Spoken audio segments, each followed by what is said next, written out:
The Crowned Prince of Ijebu, Part 16, The Secrets Beneath the Crown. The soft hum of the palace generator buzzed in the background as Wales sat cross-legged in the ancient library of the royal compound. The place was a labyrinth of dusty books, palm leaf manuscripts, and scrolls bound in leather, records of centuries past, of rulers who had risen and fallen. He had spent the last few days in search of answers.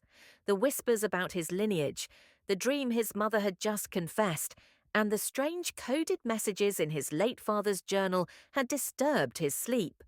Something didn't add up. There was more to his father's death and his sudden ascension to the throne than anyone was willing to say. "Your Highness," Adekunle said, entering with a respectful bow. He always addressed Wale that way now, though it still felt foreign to Wale's ears. "Chief Bamidel sent this." He handed Wale a velvet box.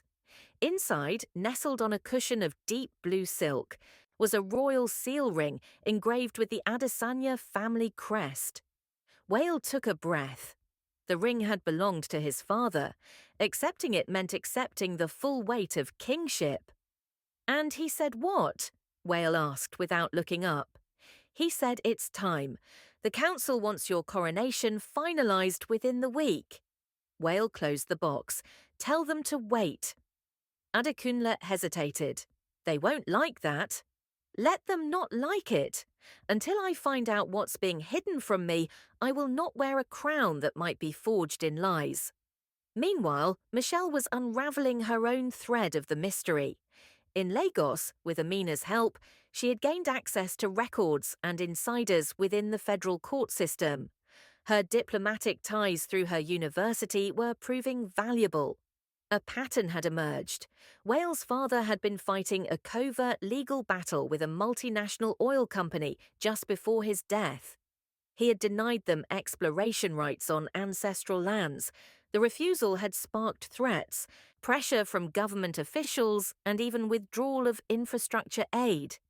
The documents Michelle uncovered suggested that the company had been working closely with a powerful political figure in Abuja, a man whose name kept appearing, Senator Kola Okeowo, a longtime rival of the Adesanya royal family.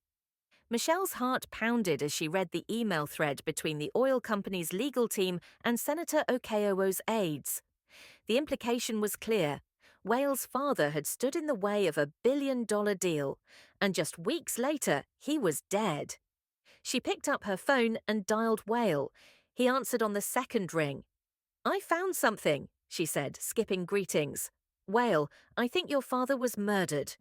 Silence. Then Wale said quietly, "So do I."